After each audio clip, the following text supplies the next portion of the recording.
आज का प्रातः क्लास है 11 जनवरी 1969 शनिवार। और रूहानी बाप बैठ करके बच्चों को समझाते हैं। कहाँ बैठ करके? ब्रह्मा के तन में बैठ करके बच्चों को समझाते हैं, क्योंकि बच्चे तो समझते हैं ना। रूहानी बाप के रूहानी बच्चे तो समझते हैं। पढ़ाया किसको जाता है? पढ़ाया जाता है अनपढ़ों को, बेसमझों को। अभी बेहद का बाप आते हैं,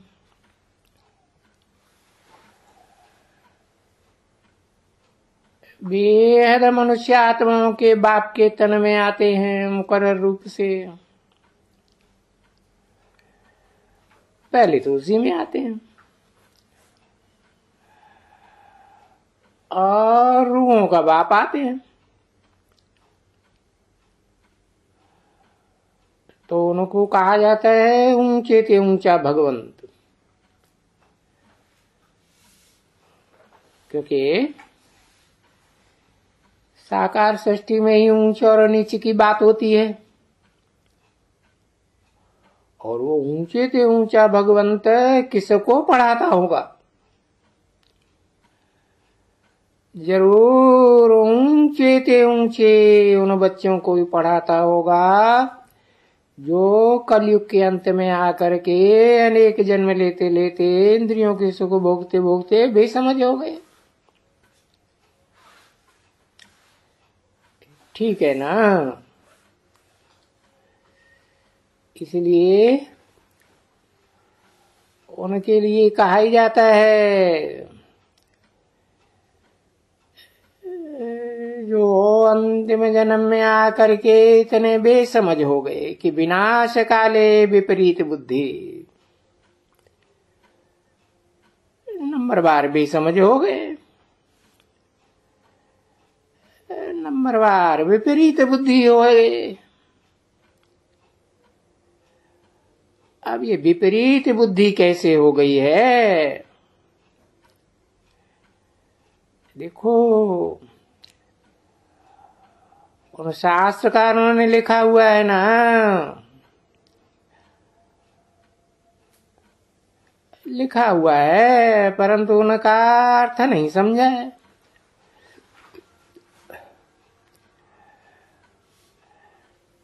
नहीं समझा है तो गोया 84 लाख जन्मों में वेद के बाप को भी ले आए, आत्माओं के बाप को।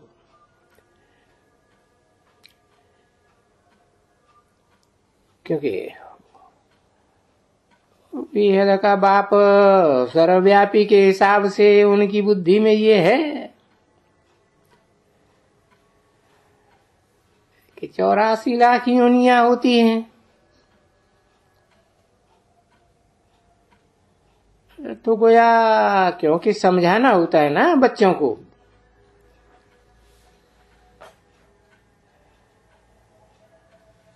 अब ये तो सेकंड नंबर में वो ये क्लास है या पॉइंट देना है।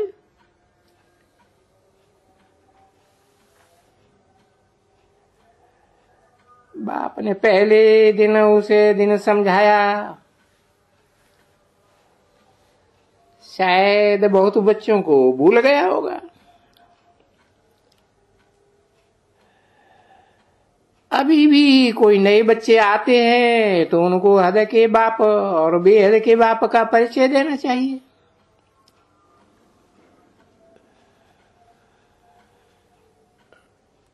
तो वो है बड़ा बाबा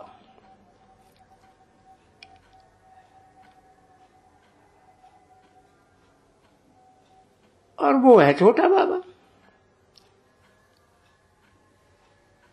क्योंकि बेहद के बाप दो हैं, बेहद आत्माओं का बाप। और वो तो सिर्फ मनुष्य सृष्टि का बाप है। तो बड़ा कौन हुआ? आत्माओं का बाप बड़ा बाबा, मनुष्यों का बाप छोटा बाबा। तो वो छोटा बाबा है, वो है, कहेंगे हद का बाबा है, क्योंकि एक एक जीवात्मा का बाबा है।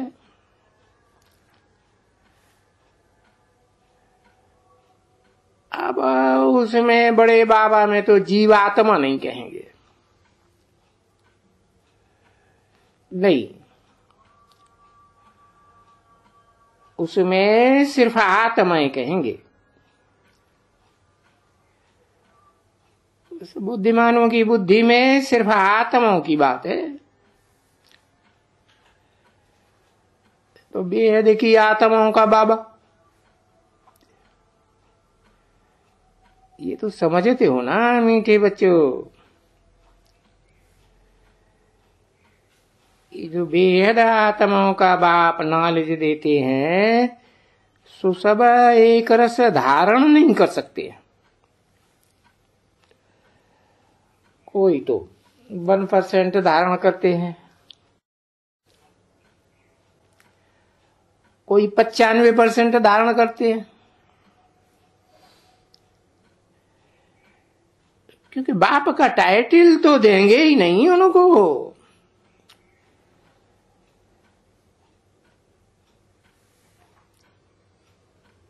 सबको तो दे ही नहीं सकते।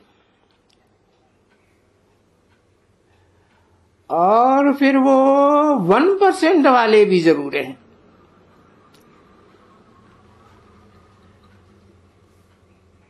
ये भी तो समझ की बात है ना, कि कम % वाले बहुत होंगे।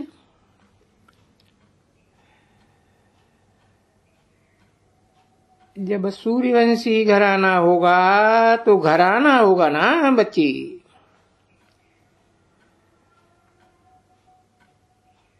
क्योंकि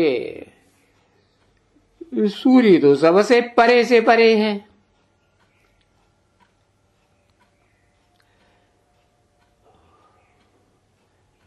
उससे ऊंचे तो कोई भी सितारा चंद्रमा वगैरह हो ही नहीं सकता।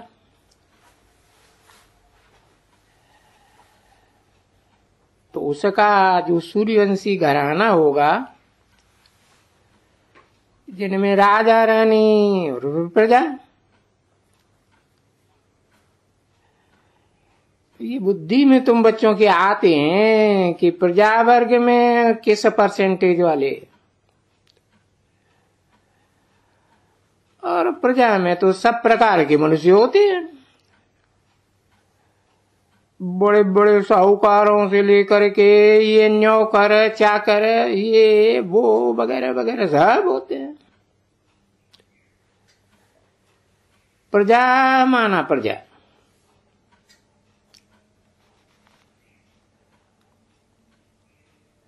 तो बाप कहते हैं ये पढ़ाई है ना, प्र माने प्रकृष्ट रूप से, जा माने जन्म लेने वाले। ये कोई हद के जन्म की बात नहीं है। ये तो बेहद की रूहानी पढ़ाई में बात बताई जाती है। और पढ़ाई तो जरूर हर एक अपनी अपनी बुद्धि के अनुसार ही उठाते हैं। हर एक स्टूडेंट, चाहे वो हद के स्टूडेंट हों, हद की पढ़ाई के, चाहे बेहद के स्टूडेंट रूहानी पढ़ाई के हों, सो भी मीठे मीठे रूहानी बच्चों को ये मालूम है कि ये पार्ट मिला हुआ है।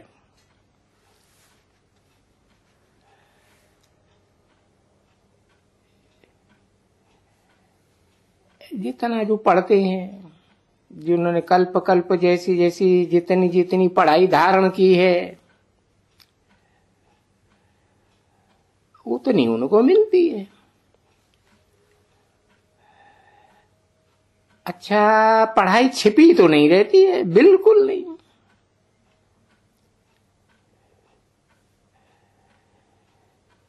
क्योंकि पढ़ाई से इतना पद मिल जाता है,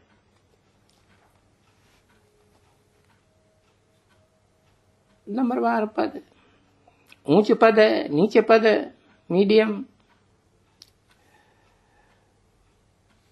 सो तो बाप ने समझाया है, या आगे चल करके जैसे जैसे जिसने पढ़ाई की है, फाइनल इम्तिहान तो होना ही है ना सबका।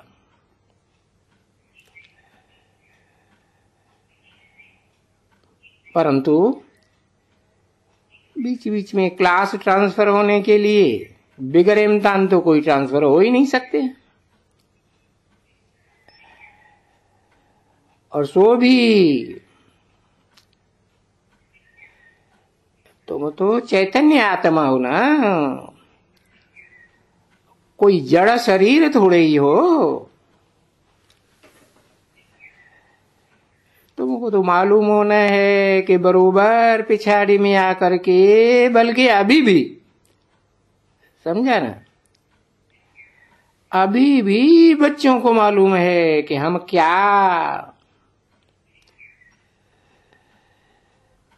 क्या पढ़ाई पढ़ रहे हैं। भले या बाबा पूछते हैं,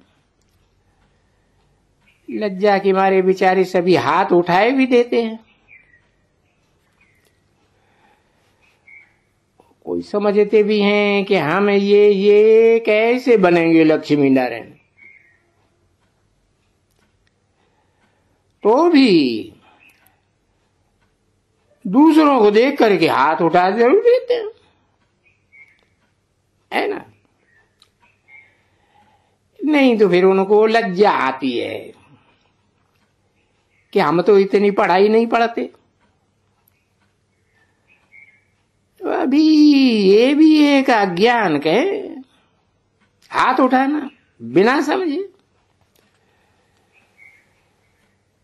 तो उसी समय ही बाप समझ जाते हैं तो इनमें कितना ज्ञान है, ये भी समझ में नहीं आता है स्टूडेंट्स को। इससे तो जो लोकल स्टूडेंट होते हैं ना, उनमें फिर भी कुछ अकल होती है, क्योंकि वो समझ लेंगे कि हम कोई स्कॉलरशिप जितना लेने का पास नहीं होगा।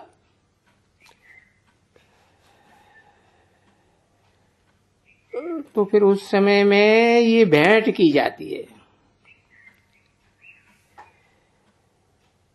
कि इनसे तो वो अज्ञानी अच्छे हैं,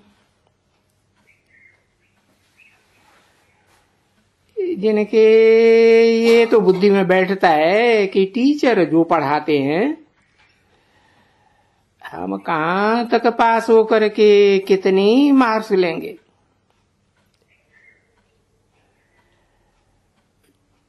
तो वो कच्चे स्टूडेंट थोड़े ही कहेंगे कि हम पास होकर के पास विद ऑनर हो जाएंगे। तो सभी हाथ उठाएंगे। कभी सुना है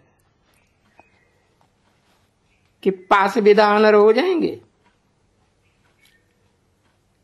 कभी देखा है कभी? देखो, इससे सिद्ध होता है कि बिना समझे जिन्होंने हाथ उठाए दिया वो ठीक नहीं है, इनकी बुद्धि ठीक नहीं है ना। बुद्धि आत्माभिमानी नहीं है, देह अभिमानी है। तुम वास्तव में आए तो बरोबर समझा ना, किस लिए आए हो? यहाँ ये लक्ष्मी नारायण बनने के लिए आए हो, पर इस स्वरूप को बनने के लिए बड़ी अच्छी चलन चाहिए। यहाँ तो जो बहुत बड़े बड़े महारथी है ना,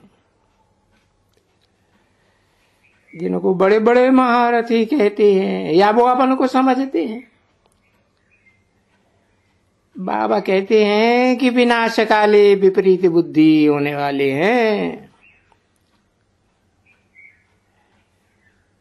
वो उनके लिए भी कह देते हैं, यानी जब विनाश होते हैं तो पूरे कायदे अनुसार उनके प्रीत नहीं है। इसलिए क्या होगा, पद जो ये समझते हो ना कि एम ऑब्जेक्ट तो ये है कि नर से नारायण, नारी से लक्ष्मी बनना है, तो ये पद नहीं पा सकेंगे। वो तो उन्होंने बैठ करके शास्त्रों में लिखा है, तो एक्यूरेट तो नहीं लिखा है, परंतु लिखत तो है नहीं। ये तो जानते हो कि गपोड़े हैं, सब गपोड़े हैं। पर यहां तो बाप बैठे हैं, वो उन गपोड़ों की बातें अच्छी तरह से समझाते हैं, क्योंकि विनाश काले विपरीत बुद्धि, जो अक्षर लिखे हैं ना, लिखे तो हैं विनाश काले विपरीत बुद्धि, परंतु इनका अर्थ कोई समझ सकेंगे? बिल्कुल नहीं। 11 जनवरी 1969 की प्रातः क्लास का दूसरा पेज। अब जब अपने बच्चे ही नहीं समझ सकते, जो कहते तो हैं हम शिव बाबा के बच्चे हैं, वो ही नहीं समझ सकते हैं इस बात का अर्थ है कि विनाश काले विपरीत बुद्धि क्या होता है, किसके लिए होता है, इसका पूरा अर्थ क्या है, नहीं समझते हैं। तो बाबा अर्थ समझाते हैं ना, बोलते हैं। जो अच्छी तरह से याद नहीं करते हैं, अच्छा नहीं पढ़ते हैं, अब याद करना ये तो गुप्त बात हो गई,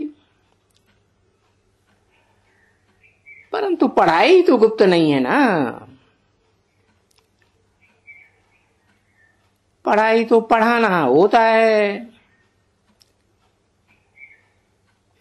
क्योंकि बाप ने समझाया तुम सब टीचर्स बनने वाले हो। टीचर के बच्चे टीचर ही बनेंगे ना।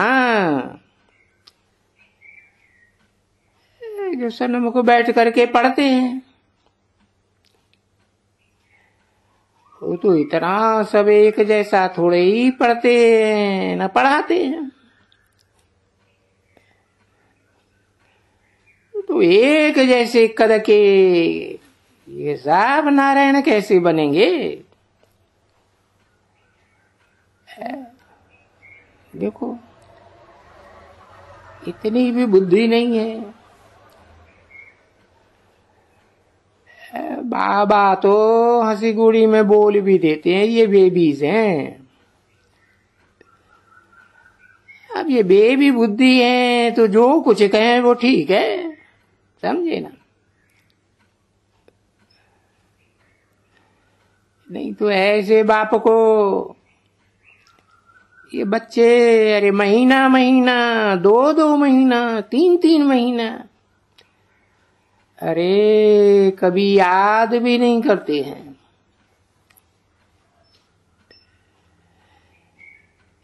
याद ही नहीं तो मालूम कैसे पड़े?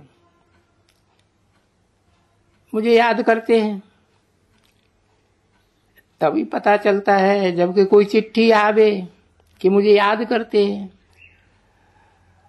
और फिर ये उस चिट्ठी में सर्विस समाचार भी हो कि मैं ये करता हूं वो करता हूं। बहुत चाहिए सर्विस का समाचार। यहां तो न कोई किसी का सबूत, किसी का नहीं। बाबा कहते हैं ऐसे जो देह अभिमानी हैं, न कोई सर्विस का सबूत और न कोई याद प्यार की बात।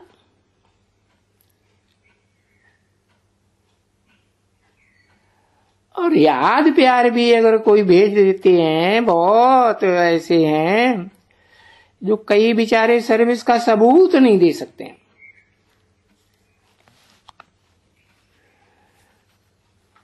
सर्विस की हो तो फिर लिखें भी। ऐसे लिखते हैं ना बच्चे, आज हमारे पास एमएलए आया, एमपी आया, हमारे पास ये आया वो आया, और मैंने उनको ऐसे समझाया ऐसे समझाया। तो जब लिखते हैं तो बाप को मालूम पड़ता है ना, बच्चा जीता जागता है, याद करता है, समाचार भेज देता है। अब महीना 1.5-2 महीना कोई चिट्ठी भी नहीं लिखेगा, कोई समाचार ही नहीं लिखेगा, बाबा क्या कहेंगे? यही समझेंगे ये तो मर गया। ऐसा देखने में आते हैं या तो बीमार है। अब जो बीमार पड़ जाते हैं वो चिट्ठी तो नहीं लिख सकते हैं ना बच्चे। चिट्ठी लिखते हैं, बाबा मेरी तबीयत ठीक नहीं थी इसलिए इतना दिन चिट्ठी नहीं लिखी आपको। तो भी कहे भाई ये भी कायदेसर बात नहीं है। नहीं, कोई भी समाचार नहीं, न बीमार देवान या बाबा कोई वक्त में। ये मुरलियों में तो बहुत ही समझाते रहते हैं ना, तो बस वो सुना, अहंकार आया, बस चिट्ठी नहीं लिखेंगे। चिट्ठी नहीं लिखेंगे नहीं लिखेंगे नहीं लिखेंगे तो वो याद ठहरी नहीं। याद ठहरी तो बाप भी याद किसको करे, क्योंकि याद से याद मिलती है। परंतु ऐसे भी बच्ची बहुत हैं देह अभिमानी टट्टू, जिनको कहा जाता है देह अभिमानी टट्टू है ना। देखो रावण के ऊपर टट्टू दिखलाया ना, ये जो दिखलाया है टट्टू, तो ये तो बहुत कहते हैं तुम तो कोई देह अभिमानी टट्टू है। अभी देही अभिमानी और देह अभिमानी कुछ जानते तो नहीं है, परंतु ऐसे कहे जाते हैं तुम तो कोई देह अभिमानी टट्टू हो। क्यों? याद भी तो आती है ना इनकी, रावण की, कि इनके ऊपर जो टट्टू का वो सिर दिया हुआ है तो गाया भी जाता है। टट्टू को तारा, काजी को इशारा। समझा ना। टट्टू को तो फिर मारना होता है,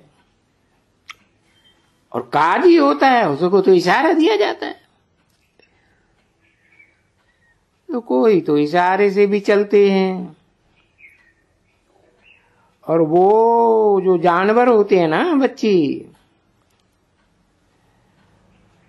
वो इशारे से भी चलते हैं। चाबुक का इशारा देखते हैं तो चलते हैं।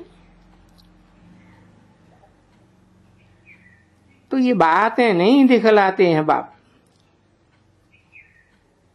बाप आके कहते हैं कि मुझे सर्वव्यापी कहने से बस यही टट्टू से भी,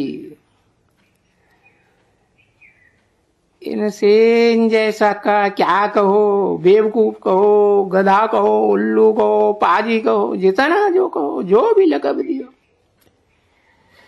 इतना कहो कि बाप को सर्वव्यापी मानना अर्थात 84 लाख से भी जास्ती जन्मों में ले जाना।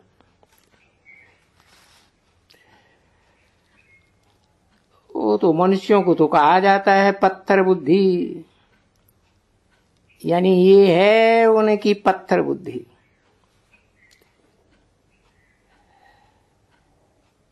पर वो फिर कह देते हैं भीतर भीतर में,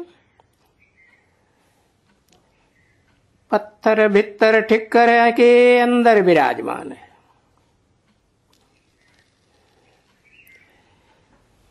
तो ये बेहद की गालियां हुई ना।